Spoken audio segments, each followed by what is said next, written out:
This man is alive! He's not dead.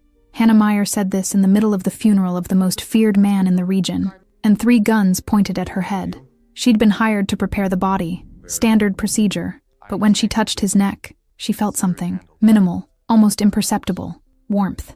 A phantom pulse no device would detect. She knew this pattern. 3 years studying false deaths, insurance fraud, staged deaths. He's not dead, she repeated louder.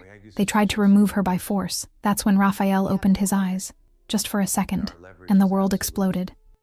Hi everyone, I'm Lena, the author of this channel, and today I wanted to thank our members.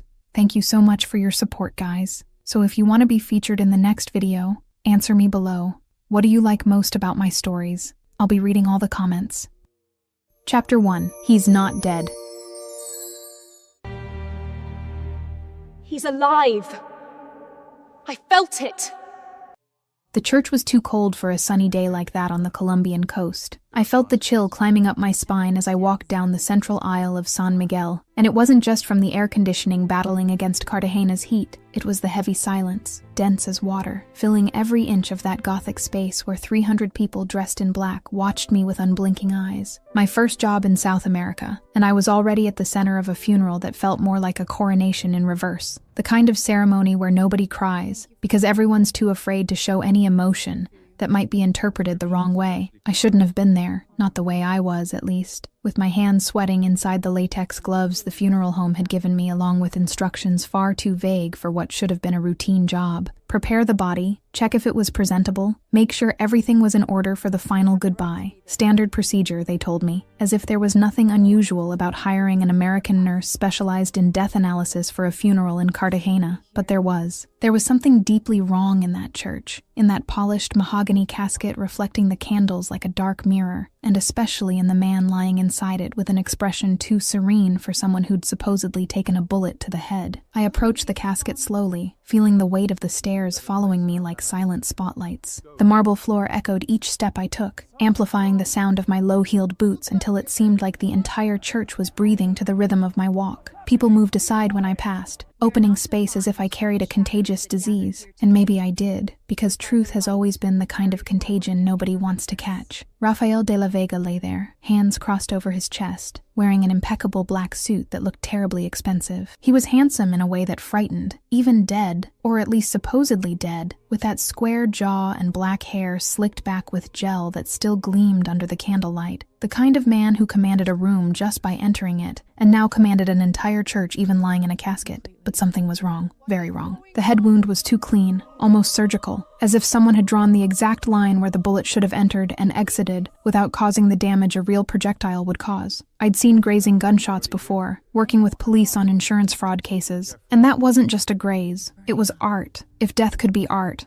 And I knew it couldn't. I leaned over the casket, pretending to adjust his lapel, while my right hand discreetly slid to the side of his neck, where the carotid artery should be cold and still. I touched the skin carefully, pressing lightly with my index and middle fingers, and that's when I felt it. Warmth. Not much, but enough to make my heart leap against my ribs. The body temperature wasn't consistent with someone who died 12 hours ago, and the rigor mortis was all wrong, concentrated in areas that didn't make sense for a body that should be following the natural decomposition process. I pressed deeper, moving my fingers millimetrically until I found the exact spot, and then I felt it again. A pulse. Weak, irregular, almost imperceptible like the flutter of butterfly wings trapped inside a glass box. But it was there. Impossible, I whispered to myself. But my hands were already moving on their own, checking other points, searching for confirmation of something my brain refused to accept as truth. Any problem, señorita? The voice came from my left, deep and too controlled to be casual, and when I looked up I found a man who was the almost perfect copy of the man in the casket, only alive and breathing with that intensity dangerous people have when they're trying to appear calm. Diego de la Vega, the brother. I'd read about him in the superficial dossier the company sent me, but paper doesn't capture the way someone occupies the space around them, and Diego occupied a lot, even standing beside his brother's casket. My voice came out hoarse, so I cleared my throat and tried again. I need to check something. Check what? Diego tilted his head, and the movement was so controlled it seemed choreographed. My brother is dead. I touched Raphael's neck again, pressing more firmly this time, and the pulse was stronger now, as if the body was gradually waking up, fighting against whatever was keeping it in that simulated death state. 3 years studying false deaths, Insurance fraud, staged deaths, and I knew this pattern. I knew the temperature, the irregular stiffness, the phantom pulse that no device would detect unless you knew exactly where to look. No, the word left my mouth before I could think better of it, before the rational part of my brain could remind me where I was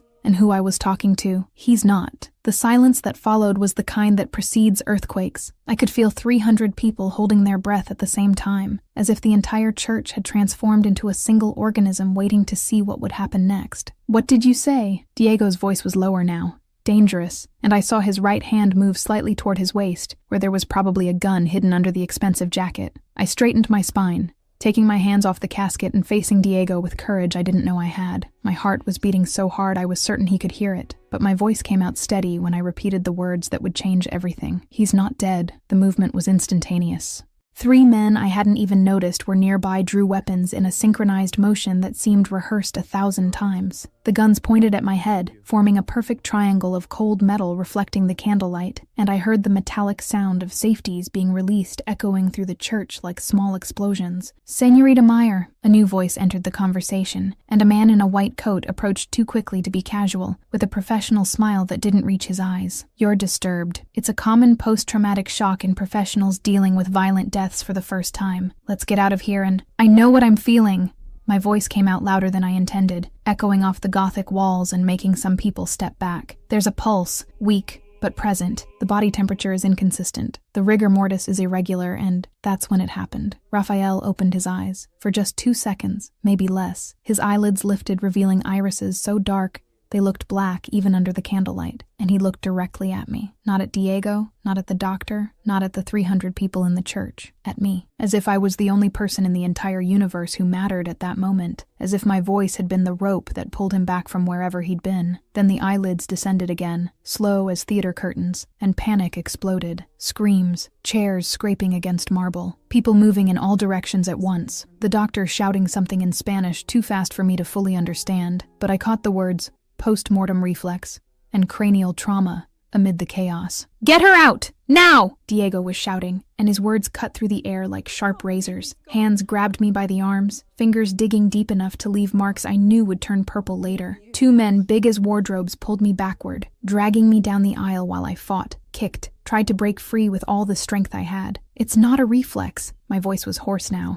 Desperate. He was drugged. I know the signs. I've worked with ketamine cases with simulated deaths. This isn't— "Shut up," one of the men growled in my ear, his hot breath against my cheek, and I felt the cold barrel of a gun pressing against my ribs. But I couldn't shut up. Not when I knew, with every cell in my body, with every year of training and experience, that Rafael de la Vega was alive and about to be buried. Not when I'd seen those eyes looking at me with an intensity that pierced through the fog of whatever drug was keeping him in that state. I turned my head desperately as they dragged me, trying to see the casket one last time, and that's when I saw it. Raphael's fingers moved, just an inch, maybe less, the fingertips contracting against the suit fabric as if he was trying to hold on to something that wasn't there. "He'll really die if you bury him!" I screamed at the top of my lungs, and my voice ricocheted off the high walls of the church, competing with the bells that began to ring outside, marking the hour. The doctor was beside the casket now, checking Raphael's pulse with quick, professional movements, and I saw his expression change for a fraction of a second. Surprise, fear, guilt. Then the professional mask returned, and he stepped away from the casket, nodding to Diego in a gesture I couldn't interpret. The church door was approaching too fast, Cartagena's sunlight leaking through the cracks like golden blades cutting through the Gothic darkness inside. I could hear voices outside, onlookers who had gathered to see the funeral of the region's most powerful man, not knowing the dead man wasn't dead, that something much bigger and more sinister was happening right under everyone's noses. "Please," I tried one more time, my voice broken now, hoarse from screaming. "Please, just check again. Just feel his pulse, feel the temperature. Any competent doctor will—" The door closed. The sound echoed through the church like a final gunshot,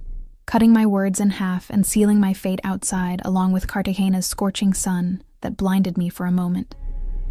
I could hear the low murmur of people waiting outside, the distant sound of traffic, birds singing in the palm trees surrounding San Miguel.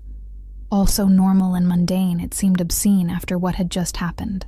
The 2 men still held my arms with enough force to cut off circulation, and I stopped fighting because I knew it was useless. My body was shaking, not exactly from fear, but from the adrenaline still running through my veins like electricity, making every nerve vibrate with an intensity that bordered on pain.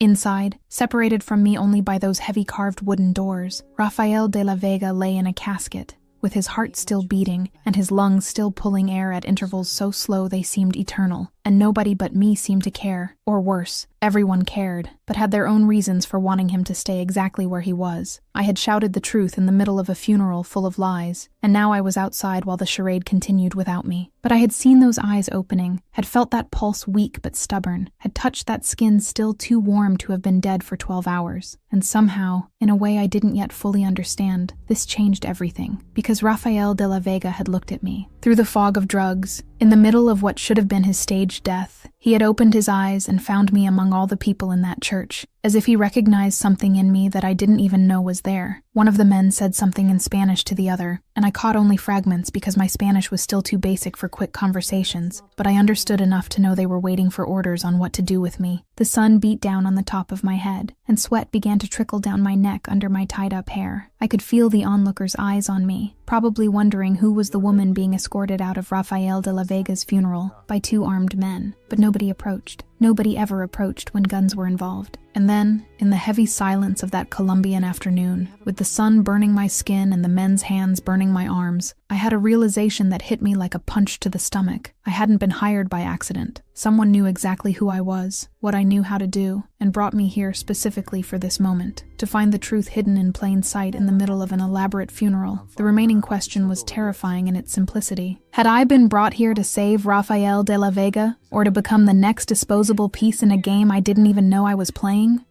Chapter 2. Waking Up in the Mansion. Stay with me. Breathe. I'm trying. Good, stay focused on me. 6 hours had passed since the door of San Miguel Church slammed in my face, and every minute of those 6 hours I'd spent locked in a room that cost more than my entire house in Boston. The place was luxurious, in a way that should have been comforting, with silk sheets that probably had a higher thread count than my IQ, and dark wood furniture that looked like it had been ripped from some European palace. But luxury means nothing when the door is locked from the outside and there are armed men in the hallway. I'd tried the doorknob 17 times. Not because I thought it would miraculously open on the 18th, but because I needed to do something with my hands other than tear out my own hair while thinking about Rafael de la Vega lying in that casket, alive but unconscious, surrounded by people who either didn't know it or had their own macabre reasons for keeping him in that state. The window overlooked impeccable gardens that stretched as far as my eyes could see, ending in a wall too high to climb, and probably equipped with sensors that would trigger alarms before I could get my first foot on it. I wasn't an escape expert. I was an expert at detecting when bodies weren't as dead as they should be, and that specific skill didn't come with a manual on how to escape from Colombian cartel mansions. The sun was beginning to set when I heard footsteps in the hallway, not the heavy footsteps of the guards who change shifts every hour, punctual as Swiss clocks. These were lighter, more confident, accompanied by the low murmur of male voices that stopped right in front of my door. The lock clicked, and I stood up from the bed where I'd been sitting, smoothing my hands on the black dress I was still wearing from the funeral. My heart accelerated, but I forced my expression to remain neutral, refusing to give whoever came through that door the satisfaction of seeing fear in my eyes. Diego de la Vega entered first, flanked by 2 men with guns they didn't even bother to hide. He looked different from how I'd seen him at the church, more relaxed somehow, as if a weight had been lifted from his shoulders, and that made me more nervous than if he'd been visibly tense. "Explain," he said without preamble, stopping a few meters from me with his hands in the pockets of his tailored pants. "What you saw at the church." I could have pretended not to understand, could have played games, but I was too tired and too irritated for that. Besides, people who lock other people in luxurious rooms usually don't have patience for evasiveness. I saw a living man being prepared for burial. I let the words hang in the air for a moment before continuing. And if you'd gone through with it, he'd be dead now, for real. Diego took a step forward, and I saw something cross his eyes that could be anger or disbelief. It was hard to tell. Impossible. Dr. Mendoza confirmed. "Diego." The voice came from the doorway, weak but unmistakably real, and everyone in the room turned at the same time like marionettes pulled by the same string. My heart gave such a violent leap against my ribs that I could almost hear it echoing in the sudden silence that took over the room. Rafael de la Vega was in the doorway, pale as paper, unsteady enough to be leaning against the doorframe, but definitely alive and definitely standing. His dark eyes found mine over Diego's shoulder, and something passed between us in that moment, an electric connection that made the air in the room feel denser, harder to breathe.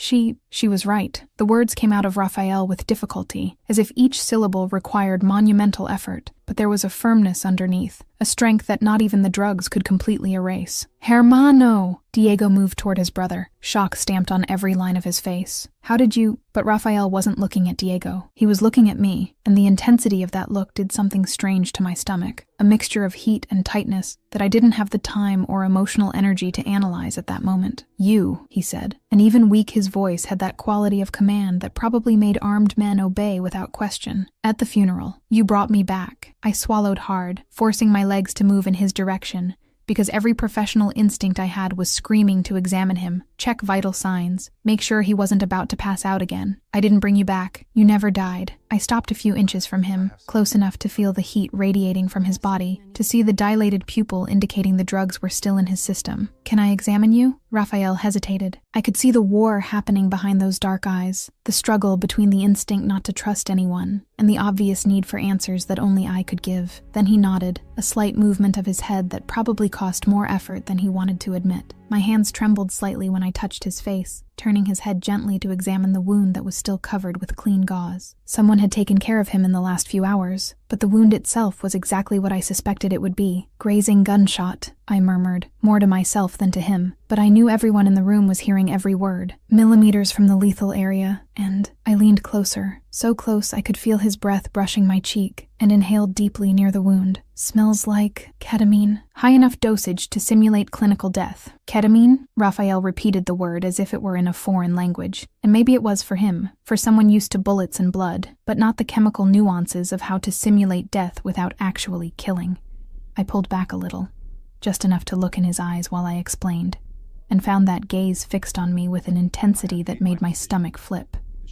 Veterinary anesthetic. In specific doses, it reduces vital signs to nearly undetectable levels. I paused, letting the information sink in. Only an experienced doctor would know the exact dosage. You're saying someone planned this? Diego's voice came from behind me, loaded with a mixture of anger and disbelief that made the hairs on the back of my neck stand up. I turned to face him, crossing my arms over my chest in an attempt to look more confident than I actually felt. I'm saying someone tried to bury your brother alive, and almost succeeded. The silence that followed was the deadly kind, heavy as lead, and equally toxic. I could see the armed men exchanging nervous glances, Diego with his jaw so tight the muscles were pulsing, and Raphael still watching me with those eyes that seemed to see through all my carefully constructed defenses. Raphael stepped away from the doorframe, swaying slightly before regaining his balance, and turned to Diego. Who knew about yesterday's meeting, where they attacked me? Diego ran his hand through his hair, a gesture that was probably unconscious but revealed more nervousness than he'd like to admit. Inner circle, you, me, Consigliere Esteban, Dr. Mendoza, and who suggested hiring. Raphael paused, turning to look at me again with that disturbing intensity. Her? I saw Diego swallow hard, saw the exact moment he realized where that line of questioning was going. Esteban said we needed a specialist for appearances. It was my turn to exchange glances with Raphael, and when our eyes met, it was like completing an electrical circuit. Something passed between us, a mutual understanding that dispensed with words, and I felt that heat in my stomach intensify until it became a full flame. Specialist in what, exactly? Raphael's voice was low now, dangerous, the kind of tone that probably preceded decisions that changed lives or ended them. Death analysis, fraud detection. I kept my voice steady even as he approached, closing the distance between us with slow steps that seemed calculated to give me time to back away if I wanted to. But I didn't back away. And identification of false deaths. I saw the realization hit him like a wave, saw the moment all the pieces clicked together in his head. Someone knew you would find out, or someone wanted me to find out. I tilted my head, studying his face the same way he was studying mine, trying to read the intentions behind those dark eyes. The question is, why? Raphael took another step, so close now that I had to tilt my head back to maintain eye contact. And for the first time since he'd entered the room, I saw something beyond confusion and pain in his expression. I saw curiosity, interest, and something deeper that made my pulse quicken. "What's your name?" he asked, and the question was so mundane, so normal amid all that madness, that it almost made me laugh. "Hannah Meyer." Hannah. He tested my name on his tongue, and the way the pronunciation came out with that slight Spanish accent did something strange to my breathing. "You saved my life." I could have agreed, could have accepted the credit and used it as bargaining currency to get out of there. But lies were never my strong suit, and something about this man made me want to be brutally honest even if it cost me dearly. I just did my job. "No." Raphael shook his head, and the movement made a lock of hair fall over his forehead, breaking some of that intimidating perfection. "You did much more." He paused, and I saw something change in his expression, something darken. "And now, you know too much." My stomach tightened, but I forced myself to keep my chin up, not to show the fear beginning to crawl up my spine. "About what?" Raphael leaned closer, so close I could count his eyelashes, so close I felt the heat of his breath against my face when he answered in that low, dangerous voice that made every word sound like a promise and a threat at the same time. "About who tried to kill me." And failed. When he finds out who tried to kill him, I wouldn't want to be that person. Chapter 3, Planted Evidence. Someone set me up. The following days dragged like hot molasses, slow and sticky, keeping me trapped in the De La Vega mansion under the pretense of protection. Protection from whom or what, nobody bothered to explain, but I wasn't stupid enough to think I was there out of pure generosity. Rafael de la Vega wasn't the type of man who kept people around without a very specific reason, and I was beginning to suspect that reason had less to do with my safety and more to do with keeping me where he could watch me. He was still recovering, moving through the mansion with that calculated slowness of someone whose body was fighting against drugs that shouldn't be there, but even diminished, there was something about him that commanded respect. I saw him in glimpses through the hallways, always surrounded by men speaking Spanish too fast for me to fully follow, always with that intense look that seemed to be solving invisible puzzles only he could see, and he was investigating. I knew this from the way men came and went from the mansion at odd hours, from the number of phone calls in rooms with closed doors, from the way Diego avoided my gaze when we crossed paths in the hallways as if I were a bomb he didn't know how to disarm. It was on the third day that everything fell apart. Raphael had set up something like an improvised laboratory in one of the ground floor rooms, and when he asked me to come there, my heart gave that stupid leap it had started giving every time I saw him. I tried to convince myself it was just residual adrenaline, just the body's natural reaction to being trapped in a dangerous situation with an even more dangerous man, but it was getting harder and harder to ignore the way my skin heated up when he entered a room. The room was full of medical equipment that probably shouldn't be in a cartel's hands, but I was beyond the point of being surprised by what Rafael de la Vega had access to. There were microscopes, centrifuges, even a mass spectrometer, all arranged with that precision that screamed unlimited money and zero tolerance for incompetence.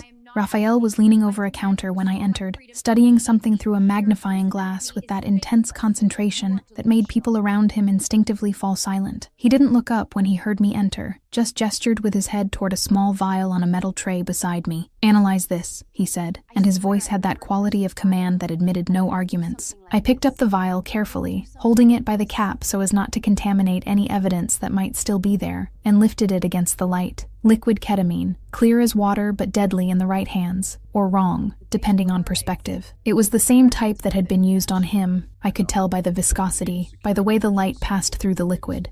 "It's the same as what they found in your system," I said, turning the vial from all sides, looking for something unusual, some clue about its origin. "Look at the fingerprints." There was something in his tone that made my stomach tighten. I put the vial back on the tray and picked up the analysis sheet beside it, where someone had done the work of lifting and cataloging the fingerprints found on the glass. My eyes scanned the familiar patterns of arches and whorls, and that's when I saw it. My heart stopped. The fingerprints, the words came out as a whisper, my throat suddenly too dry to produce adequate volume. "Are mine." The silence that followed was absolute, so complete I could hear my own heart beating like war drums in my ears. Raphael straightened slowly, turning to face me with an expression that had cooled several degrees since I'd entered the room. "What did you say?" My hand trembled when I pointed to the analysis, to the unmistakable patterns I'd seen 1,000 times in official documents, in background checks, everywhere my identity needed to be confirmed. "The fingerprints on the vial, they're mine, but I never touched this." I saw the change happen in him in real time, saw that intense and almost warm look he'd started giving me in recent days, freeze and harden, until it became something sharp and dangerous. He took a step toward me, and I instinctively took a step back, my back hitting the counter. "How did your fingerprints get there?" His voice was low,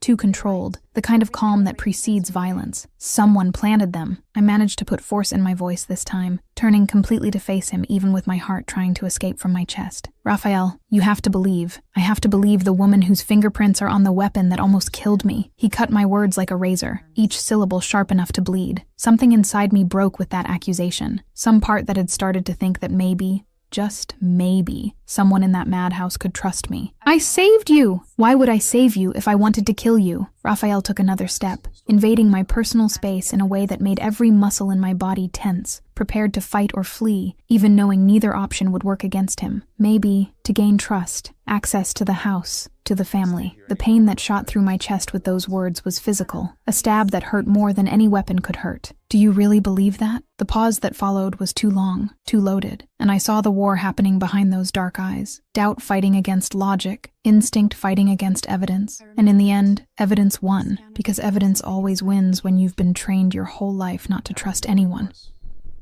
I don't know who to believe anymore. He turned, calling the guards with a hand gesture that seemed casual, but carried all the weight in the world. Take her. Security room. Raphael! I fought when hands grabbed me, the same horrible feeling of being dragged against my will that I'd experienced at the church, except this time it hurt more, because this time I'd started to think maybe he saw something in me beyond a potential threat. If I wanted you dead, I would have let them bury you, but he didn't turn around, didn't look back, just stood there with rigid shoulders and hands resting on the counter while they dragged me out of the room, and that image of him refusing to look was worse than any prison they could put me in. The security room was a walking oxymoron, a basement that had been decorated with the same obsessive luxury as the rest of the mansion, but was still unmistakably a prison. The bed was silk, the walls were covered with expensive wallpaper, there was even art on the walls that was probably worth more than my life, but the reinforced steel door and the total absence of windows made my status there very clear. Prisoner. I sat on the edge of the bed, forcing my brain to slow down, to stop panicking and start thinking. How had someone gotten my fingerprints? When? Where?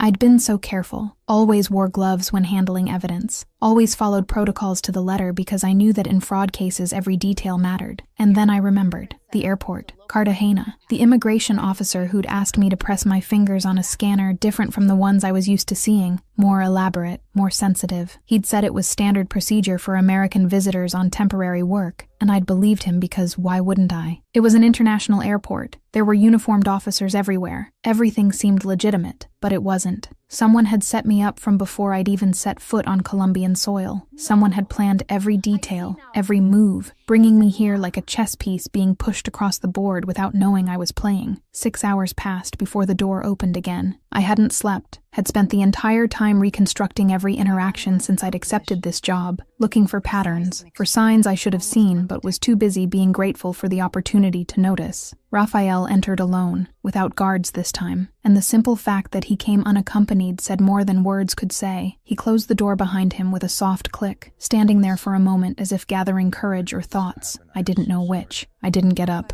Didn't give him the satisfaction of seeing me anxious or desperate. Just stayed sitting on the edge of the silk bed, looking at him with all the anger and hurt that had accumulated in the last few hours stamped on my face. Did you come to interrogate me? My voice came out colder than I intended, but I didn't regret it. I came to hear you. Why should I talk? You've already decided I'm guilty. I saw him flinch slightly at those words, a reaction so small I would have missed it if I wasn't paying such close attention. He crossed the room slowly, each step measured, and sat on the edge of the bed, maintaining respectful distance, but still close enough that I could feel the heat radiating from him. Maybe I overreacted. I couldn't help it. I laughed, and the sound came out bitter and harsh. Overreacted? You called me a murderer after I saved your life. What if I'm wrong? The question hung between us, heavy with meanings that went beyond simple words. I turned to look at him properly, studying his profile under the soft light of the expensive chandelier, searching for signs of sincerity or manipulation, and finding only exhaustion, confusion, maybe even regret. You are wrong. I leaned closer, invading his space the same way he'd invaded mine earlier, making him look me in the eyes. Raphael, think. If I were an assassin, why would I draw attention at the funeral? Why wouldn't I just let you be buried? I saw the moment logic began to pierce the armor of distrust, because something went wrong with the plan, or because I'm innocent and someone is using me. I held his gaze, refusing to look away first. How did they get my fingerprints? How? Airport.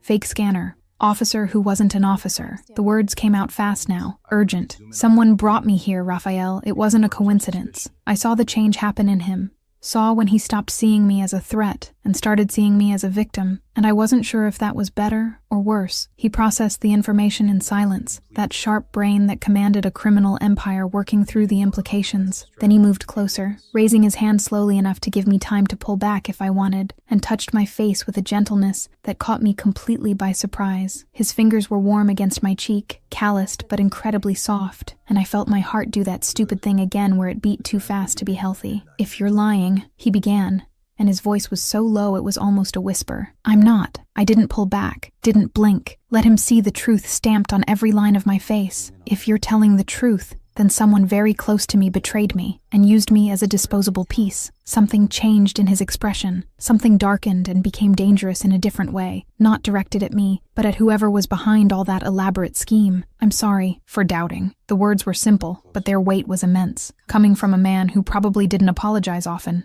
If he apologized at all. "Prove you're sorry. Get me out of here." He leaned closer, so close I could count every eyelash, so close I felt his breath brush my lips, and for one crazy second, I thought he was going to actually kiss me, but instead his lips found my forehead, pressing there in a kiss that was as intimate as any real kiss could be, maybe more. "I'm going to find out who did this. To you. To me." My heart was beating so hard I was sure he could hear it. "Raphael." He pulled back just enough to look me in the eyes again, and there was something in that look that made my stomach flip. "You brought me back from death. Now it's my responsibility to keep you alive." That final line, modesty aside, it was one of my favorites to write. Chapter 4, Trust and Revelations. They came for me.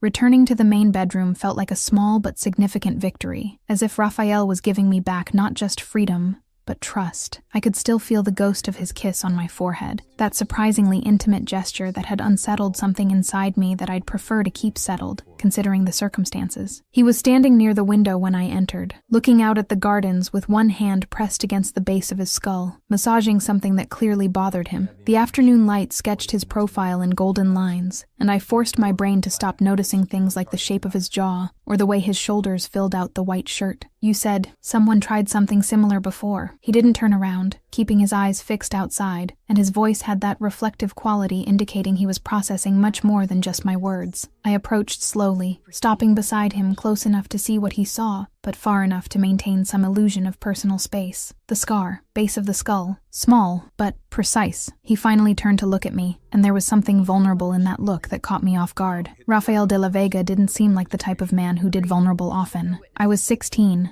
motorcycle accident, or at least that's what they told me. Who was there? Back then? Diego, Esteban. Dr. Mendoza was young, but already working for the family. He touched the scar unconsciously, as if the simple act of talking about it brought the memory back. All the same players, all the same suspects. I crossed my arms, trying not to think about what it meant that someone had tried to kill Raphael when he was practically still a kid. But there's something else. What? Yesterday, when I woke up, I heard conversations. Diego taking control, moving accounts, eliminating loyal captains. The words came out fast now. Urgent, as if he'd been holding them too long and finally found someone who could hear them. He took over too fast for someone surprised by my death. Raphael agreed, and I saw that pain cross his face, the betrayal of realizing his own blood could be involved. Raphael's office was exactly what I'd expect from a man who commanded an empire, all dark wood and cutting-edge technology, hidden behind a facade of old elegance. We spent the following hours immersed in papers, computers and phone records, sitting side by side in a forced intimacy that made my skin tingle every time our arms accidentally touched. Diego transferred $50 million to an account in the Caymans. Raphael's voice was tense, controlled, but I could hear the anger just below the surface. When, 2 hours after my death was declared, I pulled another set of documents, scanning the numbers with the efficiency of someone used to detecting fraud. And Dr. Mendoza received $2 million, same time frame. The silence that followed was heavy with implications. I could feel Raphael beside me, tension radiating from him in almost visible waves, and without thinking much, I placed my hand over his where it rested on the desk. He looked at our hands, then at me, and something passed between us that made the air feel denser. "Raphael, can I ask something personal?" "You can. Why did you never marry? Have kids?" A man in your position. I let the question die in the air, not sure if I had the right to ask it, but unable to suppress the curiosity. He was quiet for so long, I thought he wasn't going to answer. Then, finally, in a voice so low I had to lean closer to hear, "Because men like me don't deserve families. We only destroy what we touch." "That's not true." He turned completely now, truly facing me, and the intensity of that look made my heart stumble. Isn't it? You're here, in danger, because of me. I'm here by my own choice. I took a step closer, closing the distance between us until I could feel his heat, until I could see the small golden flecks in his dark irises. And Raphael, you didn't destroy me. You saved me. How so? I was lost after my parents' deaths, without purpose. This job, you, gave me a reason to fight. The moment stretched between us like a violin string pulled to breaking point. Raphael raised his hand, touching my face with that surprising gentleness again, and I saw his eyes drop to my mouth. My heart was beating so hard I was sure he could hear it, and I leaned in slightly, so slightly, closing the distance millimeter by millimeter. The explosion shook the windows. Glass trembled in the frames. Papers flew from the desk. And Raphael pulled me against him in a movement so fast I barely registered it before I was pressed against his chest with his arm protecting me. His heart was beating as fast as mine, and for one absurd second all I could think about was how perfectly we fit together. Stay behind me. He drew a gun I didn't even know was there, moving toward the door with that deadly predator grace that reminded me exactly who he was. What's happening? The door burst open and Diego ran in, hair disheveled, an expression of total panic. Hermano! Coordinated attack. 3 fronts. Who? Raphael's voice was ice now, all trace of vulnerability gone as if it had never existed. We don't know, but Diego hesitated, looking at me with something that could be fear or guilt. They're asking for her. Raphael went absolutely still. For her? A voice crackled on Diego's radio. Cold and mechanical. Hand over the German woman, and nobody else dies. The silence that followed was absolute. I could feel both men's eyes on me, could feel the weight of that declaration descending on my shoulders like lead. They came for me, not for Raphael, not for territory or money or power. For me. They came for me. The words came out as a whisper, my mind racing to process the implications. Never. The word shot from Raphael like a gunshot. Absolute and final. He turned to Diego without taking his hand from my waist. How many men do we have? 15. They're at 30. Maybe more. Raphael smiled, and there was something wild in that smile. Something dangerous and thrilling at the same time. Then we do what we always do. What? Win against impossible odds. Apparently our protagonist Raphael is used to fighting against the odds and winning, but will he manage it this time?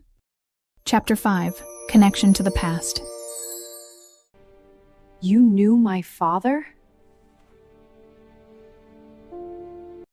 The adrenaline from the explosion was still running through my veins when Raphael dragged me through the mansion's hallways, his fingers intertwined with mine with a force that bordered on painful but somehow anchored me to reality.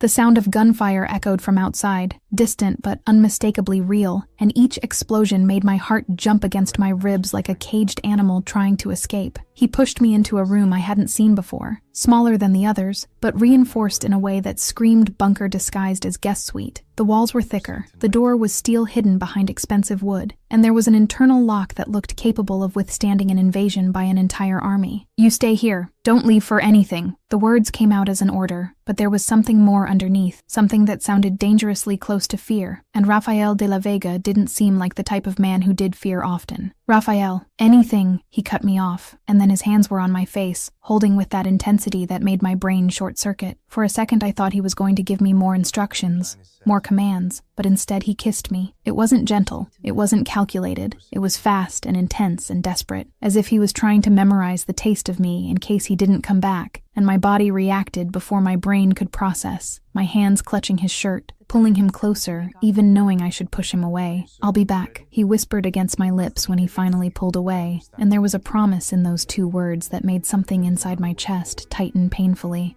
Then he was gone, the steel door closing behind him with a final click that left me alone with my heart beating erratically and my lips still tingling from the contact. It took me 3 full minutes to be able to breathe normally again, 2 more to stop touching my lips like an idiotic teenager, and then my brain finally started working again, and I began examining the room with the eyes of someone who'd been trained to detect abnormalities. That's when I saw the documents. They were scattered on a table in the corner, as if Raphael had been reviewing them before the attack, and something about the way they were organized caught my attention. I approached slowly, knowing I probably shouldn't be going through his personal papers, but unable to resist the curiosity that had always been my greatest weakness. The first file meant nothing to me, just names in Spanish and numbers that looked like coordinates or transport routes. The second was similar, but the third, my heart stopped. Klaus Meyer, 2008. The name was in capital letters at the top of the file, and for one absurd second my brain refused to process what I was seeing. Then my hands, trembling now, opened the folder, and I started reading with a growing sense of horror rising up my throat like bile. Klaus Meyer, German investigator, hired by insurance company to investigate maritime fraud in Costa Rica. Discovered connection between legitimate companies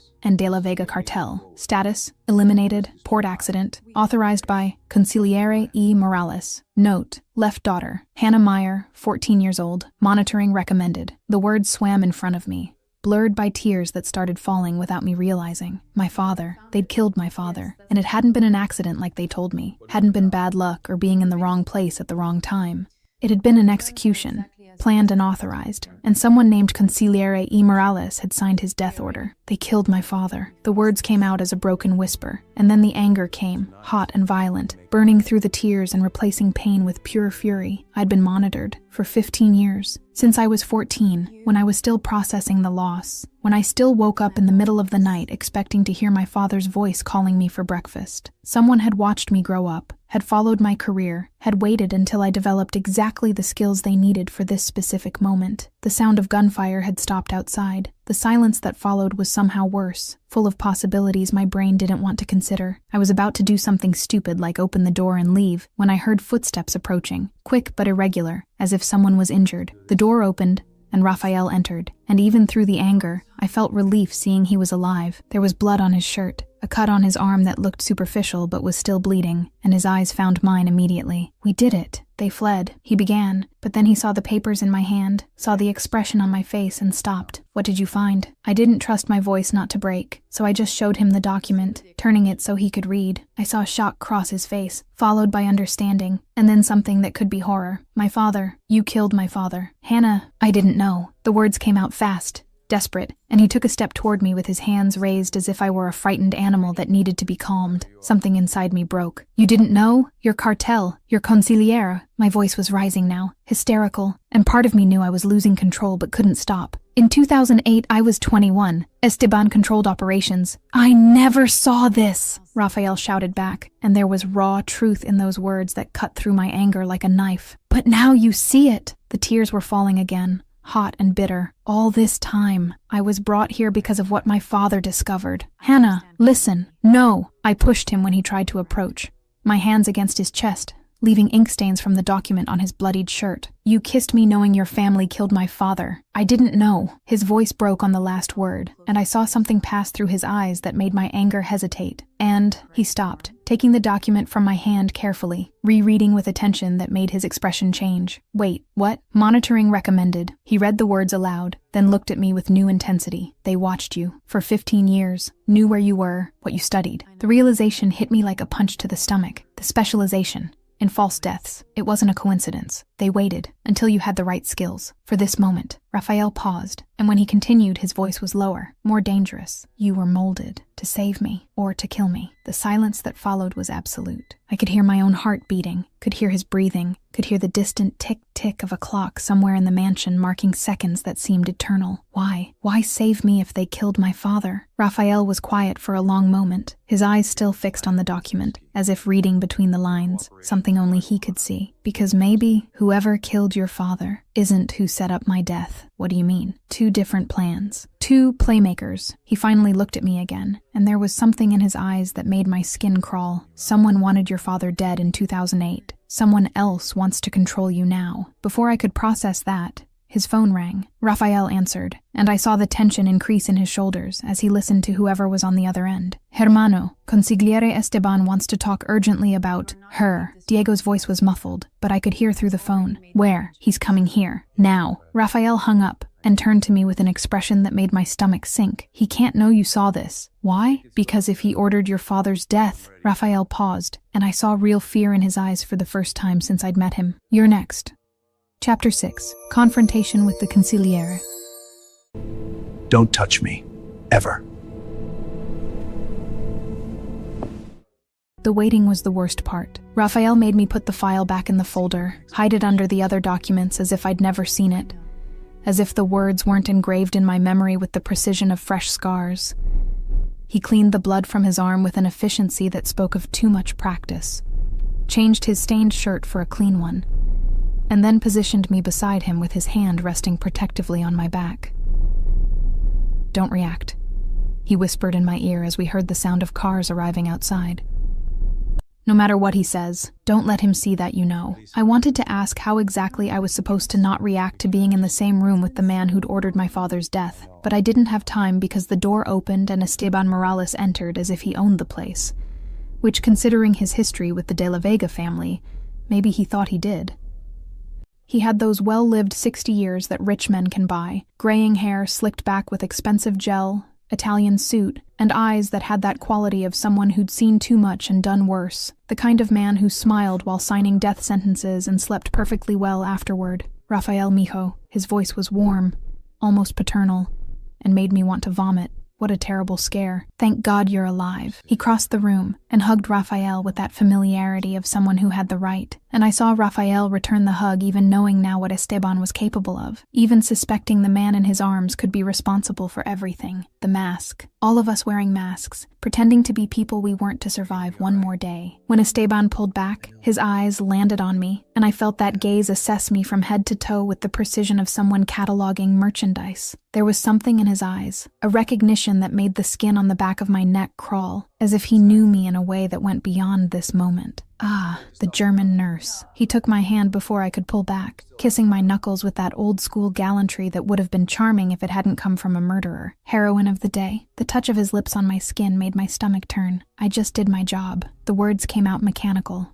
rehearsed, and I forced myself to smile, even though I wanted to rip my hand away and scrub it until the skin was raw. Exceptional work. Esteban released my hand and turned to Rafael, and I took the opportunity to discreetly wipe my hand on the side of my dress. Can we talk? Alone? She stays. Rafael's voice admitted no arguments. She deserves to know what's happening. I saw Esteban hesitate, just a fraction of a second, but enough to confirm he'd prefer I wasn't there. Then he smiled, that calculated smile that didn't reach his eyes, and nodded. Of course. He sat in one of the leather armchairs as if settling in for a long conversation, crossing his legs with the casual elegance of men accustomed to power. Rafael remained standing, keeping me beside him with that hand still on my back, and the dynamic between the two men shifted subtly, becoming something more tense, more dangerous. Rafael, there are things you need to know about today's attack. What kind of things? Esteban steepled his fingers, looking at Rafael with the expression of someone about to reveal something important. They weren't ordinary rivals. They were mercenaries, hired by an international political group. The silence that followed was loaded. I could feel the tension emanating from Rafael, could feel the muscles in his back going rigid under the clean shirt. What group? I asked before I could stop myself, and immediately regretted it when those calculating eyes landed on me again. A group that wants to take over the maritime routes, control the territory, and for that, they need to remove the current leadership. Esteban paused, and something in his tone when he continued made me freeze. But they failed, thanks to Fräulein Meyer. The way he said my full name, with that Spanish accent wrapping around the German words, made my entire body go on alert. Beside me, I felt Rafael go absolutely still. Esteban, how did you know her name? Her full name? The silence that followed was the kind that precedes storms. Esteban looked from Rafael to me, and back to Rafael, and I saw the exact moment he realized he'd made a mistake, that he'd revealed knowing more than he should. Routine investigation, before hiring. Investigation that revealed what? Rafael's voice was dangerously calm now, the kind of calm that smart people recognized as a sign to back down. Esteban didn't back down. That she is perfect for this job. His eyes met mine, and there was something in them that made my blood freeze. Daughter of Klaus Meyer, specialist in exactly what we needed. The world stopped. Rafael released my waist, taking a step forward that positioned his body partially between me and Esteban, and I saw understanding cross his face like lightning. You knew her father. It wasn't a question. I did. Esteban didn't deny it, and something about that simple admission was more terrifying than any elaborate lie could be. The words came out of my mouth before I could think better of it, all the anger and pain of the last few hours condensing into two cutting words. You killed him. Esteban looked at me for a long moment, and then, to my absolute horror, he smiled. Not with joy, but with that resignation of someone who'd kept a secret too long and was almost relieved to finally be able to talk about it. Klaus discovered complicated things about the operations I supervised. He paused, And when he continued, his voice was lower, more honest than anything he'd said so far. It was him, or the livelihoods of dozens of families. You killed her father, and then brought her here? Raphael was shouting now, all careful composure crumbling, and I saw pure fury cross his face as he took another step toward Esteban. I prepared her, for years, for this moment. Esteban stood as well, facing Raphael without fear, and there was something almost proud in the way he spoke about having orchestrated my entire life.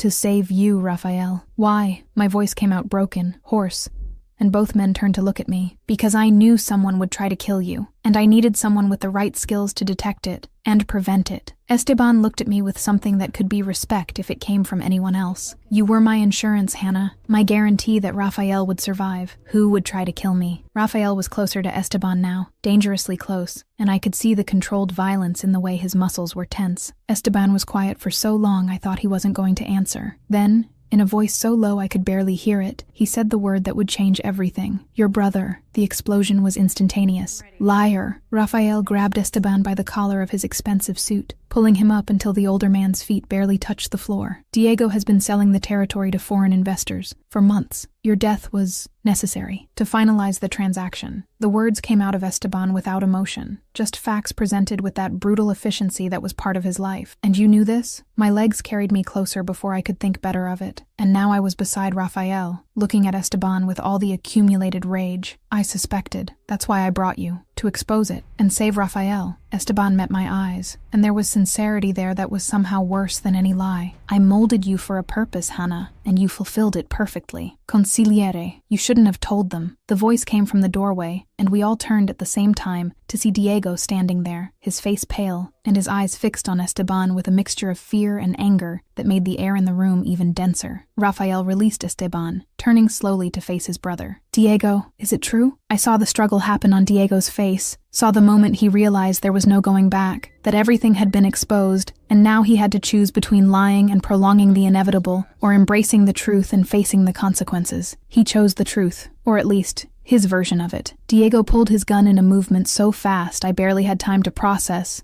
before the first shot rang out in the confined space of the room. Everything that happened after was chaos. Chapter 7. The Final Truth. Look at me. Stay awake.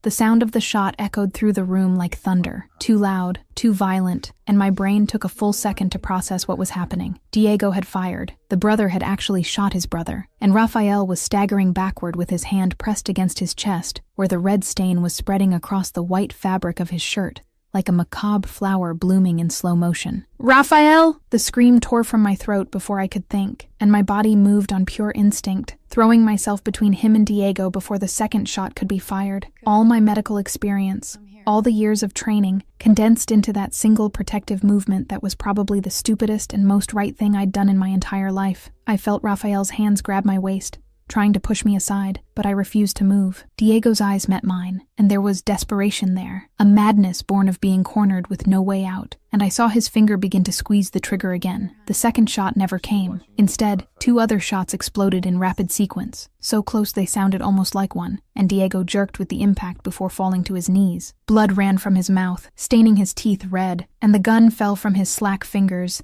hitting the marble floor with a metallic sound that seemed obscenely loud in the silence that followed. I turned my head and saw Esteban standing with his gun still raised, the smoking barrel pointed where Diego had been seconds before. The expression on his face was one of genuine regret, that kind of sadness that comes from having to do something terrible but necessary. And when he spoke, his voice carried the weight of years of impossible decisions. Perdón, mijo, but it was necessary. Diego was dying on the floor now, coughing up blood that pooled in the corners of his mouth, and his eyes sought Esteban with an intensity that went beyond physical pain. There was accusation there, betrayal, and when he managed to gather enough strength to speak, the words came out choppy, but clear enough to destroy what remained of whatever illusions any of us still held. Esteban, cough, more blood. You set all this up. From the beginning, I felt Raphael go rigid beside me, even injured and bleeding. His hand gripped my waist with almost painful force. What does he mean? Raphael's voice came out hoarse, too weak, and panic began rising up my throat when I realized how much blood he was losing. He didn't save me from anything. Diego struggled to continue, his eyes already beginning to lose focus, life draining from him as fast as the blood spreading across the expensive marble floor. He used me, and then he died. Just like that, between one breath and another, the light in his eyes went out, and his body collapsed completely against the floor. The silence that followed was absolute, so complete,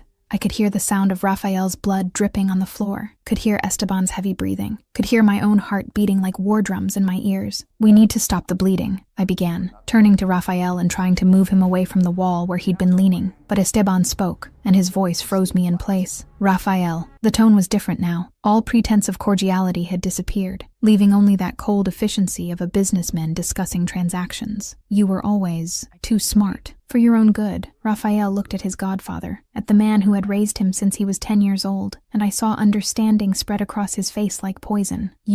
I set everything up. Esteban didn't even try to deny it, and there was almost pride in the way he spoke about the elaborate orchestration that had almost worked. Your death, the investigation, Diego taking control, and his eyes landed on me with that intensity that made my skin crawl. Her discovering the truth at the exact moment. Horror hit me like an icy wave. "Why?" Esteban shrugged, a gesture too casual for what was being revealed. "Because I need to sell this cartel to the international political group, and Rafael would never agree. But dead? Diego as a puppet? Perfect. But I didn't die." Rafael's voice was getting weaker, and I could see the pallor spreading across his face, the shock from blood loss beginning to take effect. "No," Esteban agreed, and for the first time since he'd entered the room today, he seemed genuinely irritated. "Because she interfered." He paused, looking at me with something that could be respect if it came from anyone other than a confessed murderer, which wasn't the plan, but I adapted. "Now you both know the truth and can disappear together." The casual way he talked about killing us made rage explode inside me, burning through fear and shock. "You killed my father to hide your business dealings, and now you want to kill Rafael for the same business." Klaus discovered I'd been embezzling funds for years to create my own portfolio. Esteban spoke about my father's murder with the same indifference he'd used to discuss the weather. Rafael discovered Diego was selling territory. Both inconvenient. I felt Rafael move beside me, using the wall to support himself, and managing to stand more upright, even with blood still flowing between the fingers he pressed against the wound in his chest. "Esteban, you raised me since I was 10, after my father died." And it was at that moment I saw Esteban's mask crack for the first time. Something passed through his eyes that could be regret, could be genuine pain, and when he spoke there was real emotion in his voice that caught me completely off guard. "And you were a better son than my own sons." I saw tears form in the corners of his eyes, and that was somehow worse than any calculated coldness could be. "That's why it hurts to do this." "Then don't do it." Rafael's voice broke on the last word, and I held him tighter, supporting part of his weight as he fought to remain conscious. "I have to, because the investors already paid, and men like them don't accept refunds." Esteban wiped the tears with the back of his free hand, the other still holding the gun firmly. "Business is business, mijo. You don't have to do this." I tried, my voice coming out desperate now because I could feel Rafael getting heavier against me, his body beginning to give way under the weight of blood loss. "There's always another option." But Esteban just shook his head, and I saw the exact moment he made the decision, when whatever humanity still remained in him was pushed aside in favor of the cold pragmatism that had defined his entire life. "Rafael, I'm sorry for everything. You deserved a better life, a real family, not this curse." The tears were falling freely now, running down his aged face and disappearing into the collar of his expensive suit. "Padrino, please." And for the first time since I'd met Rafael de la Vega, I saw him cry, silent tears that ran down his face as he looked at the man who had raised him, who had been father and mother and mentor, and who was now about to kill him for money and power. "Perdón, mijo, but business is business." Esteban raised the gun, pointing directly at Rafael's heart, and time seemed to slow down until it almost stopped. I could see his finger beginning to squeeze the trigger, could see resignation settling into Rafael's eyes, could feel my own heart beating so loud it felt like it would explode. The shot echoed through the room, but it didn't come from Esteban's gun. My hand was still raised, Diego's gun that I'd picked up from the floor without thinking heavy in my trembling fingers, Smoke rose from the barrel in lazy spirals, and for one absurd second all I could think about was how I'd never fired a gun before, how the recoil had been worse than I expected, how the sound was much louder in real life than in movies. Esteban staggered, his free hand going to his shoulder where the red stain was beginning to spread. His gun fell to the floor, and he looked at me with a mixture of shock and, was he smiling? That son of a bitch was smiling. Clever girl. The words came out slurred, made difficult by pain, but there was genuine admiration in them. My legs almost gave out, the adrenaline that had kept me standing beginning to dissipate and leaving only trembling and nausea behind. I had shot someone, had actually pulled the trigger and hit a human being, and it didn't matter that he deserved it. Didn't matter that he was about to kill us. My brain was screaming that I'd done something irreversible. You saved me. Again. Raphael's voice came weak beside me, and when I turned to look at him I saw he was watching me with an intensity that cut through all the nausea and shock. Third time. My voice was shaking as much as my hands, but I managed to force something like a smile, and this time I was conscious. Raphael laughed, a hoarse and painful sound, and then his body finally gave out. I caught him before he hit the floor, his weight pulling me to my knees, and it was only then that I really processed the amount of blood. There was blood everywhere, on the marble floor, on my clothes, on his hands, and the panic I'd been keeping under control exploded with full force. Help!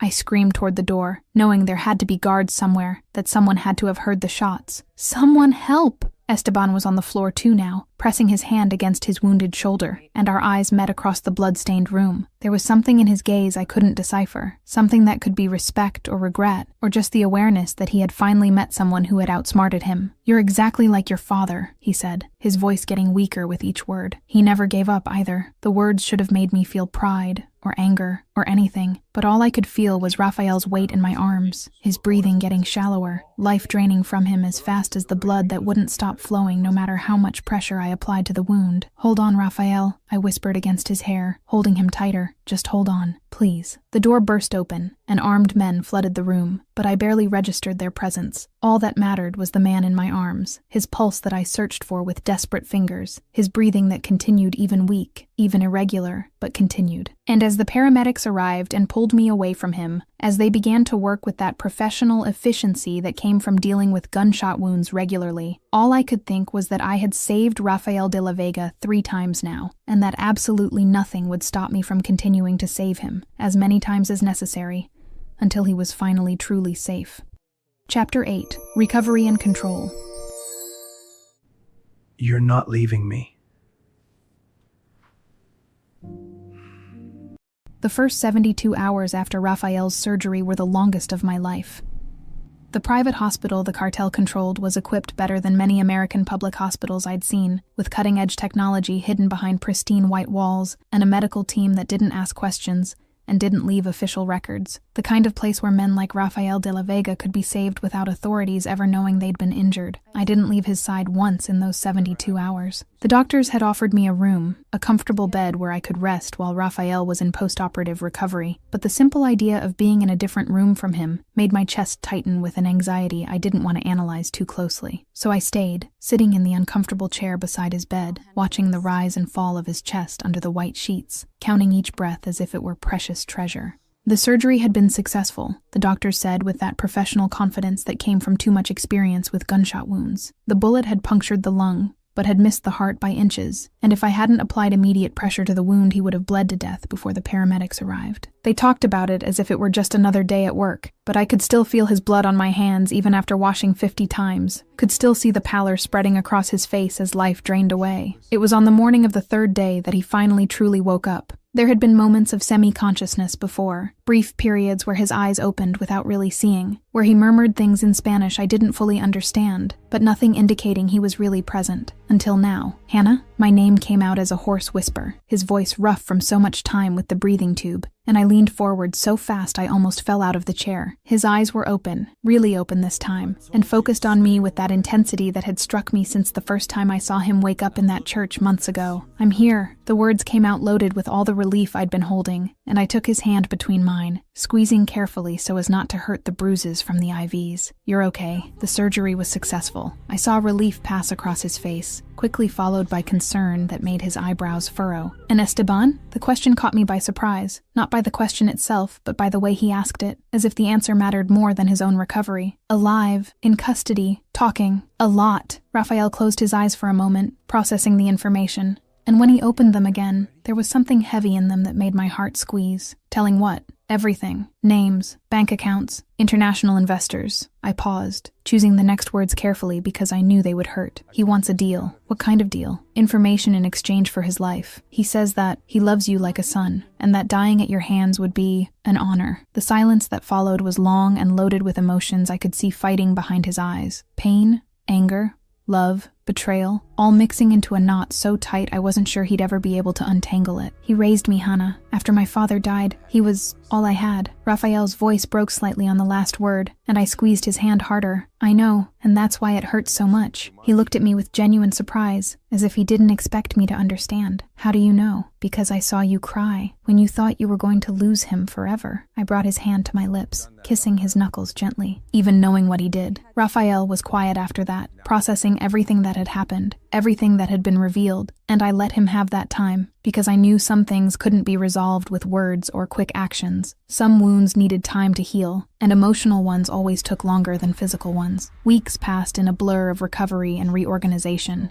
Raphael left the hospital after 10 days, against medical advice but with the stubborn determination of someone used to being in control and tired of being confined to a bed. He still moved slowly, still had to stop to breathe after climbing stairs, but strength was returning each day. And with it came the need to reassume control of the empire that had almost crumbled in his absence.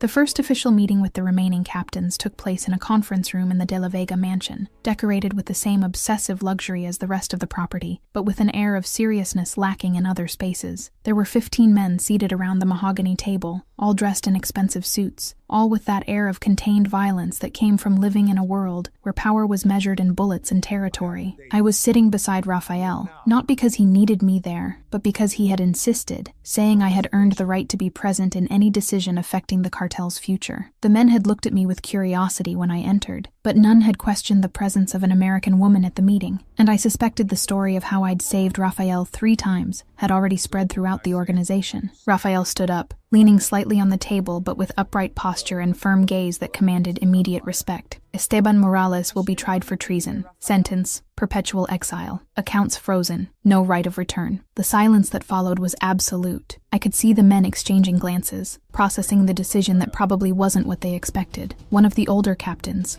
with scars telling stories of decades in the business, finally spoke. "Boss, many expected execution." I saw Raphael glance briefly in my direction before responding, and there was something in his look that warmed me inside even in the cold air conditioning of the room. I expected that too, but he paused, and when he continued, his voice was firm. "Sometimes mercy is stronger than revenge." Another captain leaned forward, hands clasped on the table. "And the international investors?" "Negotiations cancelled. Territory remains under family control, and any future attempt at sale will be treated as an act of war." Raphael's words left no room for arguments, and I saw the men around the table nodding in approval. Unanimity came quickly after that, with each captain declaring renewed loyalty and promising to follow Raphael's leadership wherever he led the organization. It was fascinating to watch, that carefully choreographed dance of power and submission, of veiled threats and explicit promises, all wrapped in civilized language and tailored suits. When the meeting finally ended, and the men left one by one, each stopping to shake Raphael's hand, and some even bowing their heads in my direction in acknowledgement, I finally breathed deeply for the first time in hours. Night had fallen over Cartagena when Raphael led me to the mansion's terrace, a wide space overlooking Cartagena Bay that gleamed under the moonlight like liquid silver. The air was warm and humid as always, carrying the scent of salt and tropical flowers growing in strategically positioned pots around the space. It was the first time we were truly alone since everything that had happened. without doctors or guards or captains demanding attention, and the sudden intimacy made my stomach do nervous flips. "How do you feel? About everything?" Raphael asked, leaning on the stone railing and looking out at the distant sea. I joined him, letting our shoulders touch lightly, and thought about the question for a long moment before responding. Tired, confused. I paused, surprised by the next words that came out of my mouth, and, surprisingly, at peace. He turned to look at me with genuine surprise. At peace. My father was avenged, not the way I imagined, but justice was done. And it was true, I realized. The anger I'd carried for so long, even without knowing who I should direct it at, had finally found resolution, and what remained was just a gentle sadness I could live with. Raphael was quiet for a moment, and then asked the question I'd been both expecting and dreading. "And us? Is there an us?" I turned to face him completely, studying his face under the soft light coming from the mansion windows behind us. The new scars the surgery had left, the older ones telling stories of violence he'd survived, the dark eyes watching me with an intensity that made my heart race. "You asked me why I never married. Can I ask you the same thing?" The smile that appeared on his face was slow and genuine, reaching his eyes in a way that completely transformed him. "I never found a woman who brought me back from death." He paused, and the smile widened. "Twice. I couldn't help it." I laughed, and the sound came out light and free for the first time in weeks. "Don't get used to it. Too late. I'm already used to everything about you." His voice was lower now, more intimate, and he raised his hand to touch my face with that gentleness that always caught me by surprise coming from such a dangerous man. Then he kissed me. It wasn't like the quick, desperate kiss before the battle. This one was slow, deep, loaded with unspoken promises and emotions neither of us was ready to put into words yet. My hands found his shoulders, careful of the still healing wounds, and I let myself melt against him as the world around us disappeared, until only the two of us remained, the moon and the infinite sea, witnessing the beginning of something I had no words to name but felt to my bones. When we finally pulled apart, both breathing heavily, he rested his forehead against mine and whispered words in Spanish I didn't need to understand to know their meaning. And for the first time since I woke up that morning in Boston and accepted a job that should have been just another insurance fraud to investigate, I felt at home. Chapter 9: New Threat and Future. We fight. Together, always.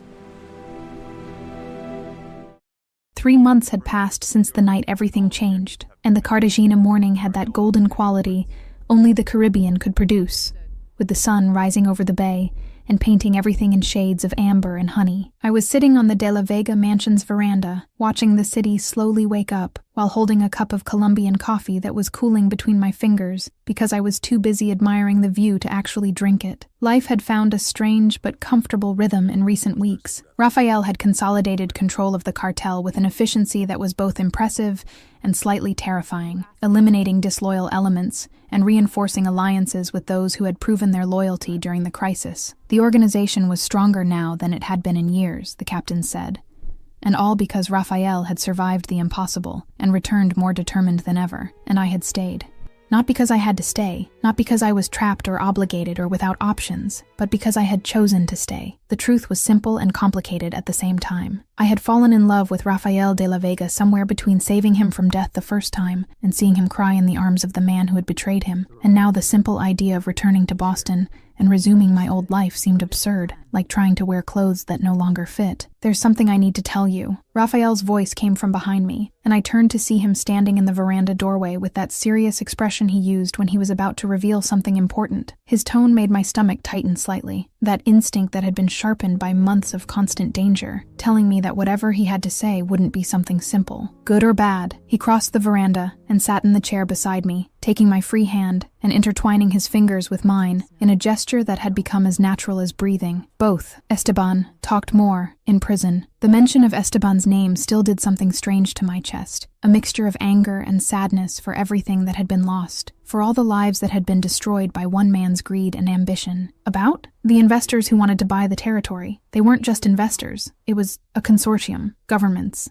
agencies, people who control more than cartels. Raphael spoke slowly, choosing each word carefully, and I could see genuine concern in his eyes. Something cold began forming in the pit of my stomach, and they didn't give up. They just changed strategy. He squeezed my hand harder, and the gesture told me more than words could about how worried he was about whatever was coming. Before I could respond, before I could fully process the implications of what he'd just told me, Raphael's phone vibrated on the table between us. He looked at the screen and frowned, then answered with that commanding voice he used for business. Yes? I could hear the guard's voice on the other end, distorted but urgent, saying something about a delivery that had arrived. Raphael hung up and looked at me with an expression I couldn't completely decipher, something between curiosity and concern. Minutes later, one of the guards appeared on the veranda carrying a medium-sized box, wrapped in simple craft paper without any visible identification. "It arrived for you, ma'am. No return address." The way he emphasized the last part, the way his eyes moved nervously from me to Raphael, told me there was something wrong with that delivery. Raphael took the box before I could, examining it with the care of someone used to receiving gifts that exploded. But after a few seconds of careful inspection, he passed it to me with a nod. My hands trembled slightly when I began to open the paper, and I didn't know if it was from anticipation or fear or a sickening mixture of both. The paper tore easily, revealing an unmarked cardboard box, and when I opened the lid and saw the contents inside, my heart literally stopped for a second. It was a photo of me at Raphael's funeral in San Miguel Church, taken from the angle showing the exact moment I was leaning over his casket, checking his pulse, discovering the truth no one else had seen. The image quality was professional, too sharp, capturing every detail of my expression of shock and realization. And below the photo, written in red letters that looked like dried blood, but I hoped were just ink, was a short and terrifying message. "Third time's the charm." The silence that followed was absolute. I could hear the distant sound of waves hitting the coast, could hear birds singing in the gardens around us, could hear my own heart beating like a war drum in my ears.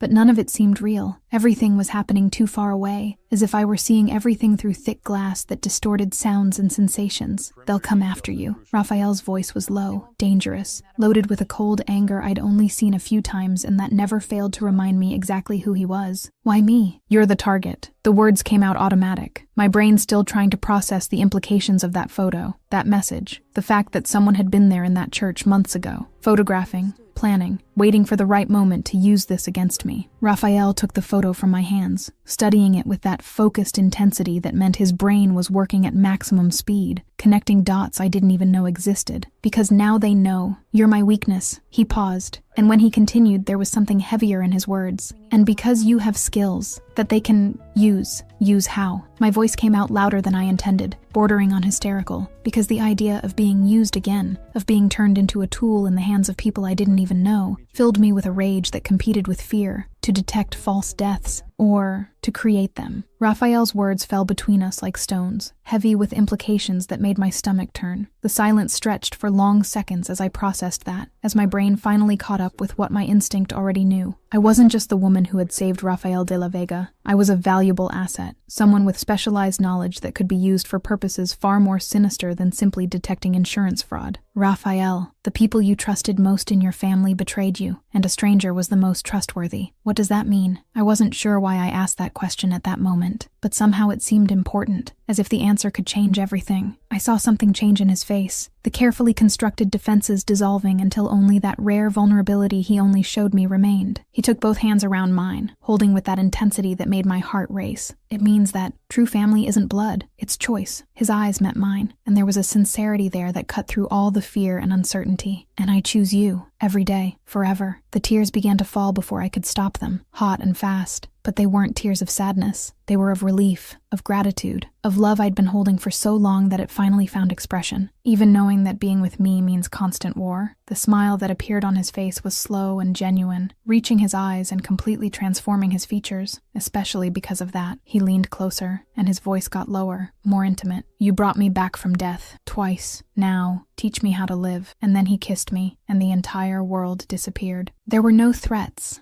No sinister photos or threatening messages, no international consortiums or government agencies wanting to use me as a tool. There were just the two of us, the taste of coffee on his lips, the warmth of Cartagena's sun on our backs, and the promise of a future neither of us could predict, but both were willing to fight to protect. The moment was broken by the sound of Raphael's phone ringing again, shrill and insistent. He pulled away with obvious reluctance, answering with an expression that quickly transformed into something much more serious. "What is it?" The guard's voice came tense through the phone, and even from where I was sitting I could hear the urgency in it. Boss, movement on the perimeter, unidentified cars, and there was a significant pause. They have medical equipment. Raphael hung up slowly, his eyes meeting mine with that intensity that always caught the breath in my lungs. They came to get you, and somehow I wasn't surprised. Somehow I'd known since the moment I saw that photo that this was coming, that the past never really lets us go, that there's always one more battle, one more threat, one more person wanting to use what we are for their own purposes. So, what do we do? My voice came out firmer than I felt, but I'd learned in recent months that courage wasn't the absence of fear, it was acting despite it. The smile that appeared on Raphael's face was dangerous in a way that made my stomach flip, but not from fear. It was excitement, anticipation, the promise of controlled violence he'd spent his entire life perfecting. What we always do when someone threatens our family. What? He stood up, pulling me with him, and his hands found my face with that gentleness that always caught me by surprise. We show them why El Sombra never really dies. And then he kissed me again, fast and intense and full of unspoken promises, and why anyone who touches what's mine disappears. The words should have scared me, should have reminded me that the man I loved was dangerous, violent, capable of terrible things. But instead, all I felt was a wave of something fierce and protective, a recognition that we'd both crossed lines we couldn't undo, that we'd become something new together, something stronger than the sum of its parts. The cars were approaching. I could hear the sound of engines now, could see the dust rising from the mansion's access road. Raphael was on the phone again, giving rapid orders in Spanish, mobilizing his men, preparing defenses, and I was beside him, not as a victim waiting to be rescued, but as a partner, as an equal, as someone who had repeatedly proven I could not only survive in this world but thrive in it. Because the truth was simple, I had saved Rafael de la Vega 3 times. And if anyone thought they could use me against him, that they could turn me into a weapon to destroy him, they had gravely underestimated both him and me. War was coming, but this time, we'd be ready, and together, we were unstoppable. And if you want a part 2 for this story, leave it here in the comments below. Who knows? The best might still be yet to come. And I admit that writing this story, which might have a part 2, was an incredible adventure because I entered an insane flow state.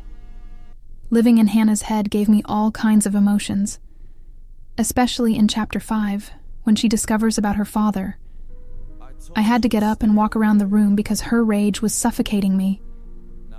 Is this crazy? Maybe. But it's the kind of crazy that makes characters bleed real. Raphael surprised me. I needed him to cry in Chapter 7. Without that vulnerable moment with Esteban, he'd be just another generic cartel alpha. With that, he becomes human. The chemistry between them caught me by surprise. That almost kiss in Chapter 4, interrupted by the explosion. My fingers typed on their own. At 3 a.m., I laughed because the timing turned out too cinematic. Writing action without being explicit but maintaining tension? Pure hell. It's dancing tango on a tightrope. And the open ending killed me. I wanted to tie everything up with a bow, but the story asked for cars arriving, war coming. Together, we're unstoppable. There were nights thinking I was a genius, others thinking it was trash. The truth is in the middle. In the place where you write without knowing, magic happens. And if you want to check out another great story, click on the video that appears now on your screen. Pleasure to finally meet you, Miss Meyer. And you, Mr. De La Vega.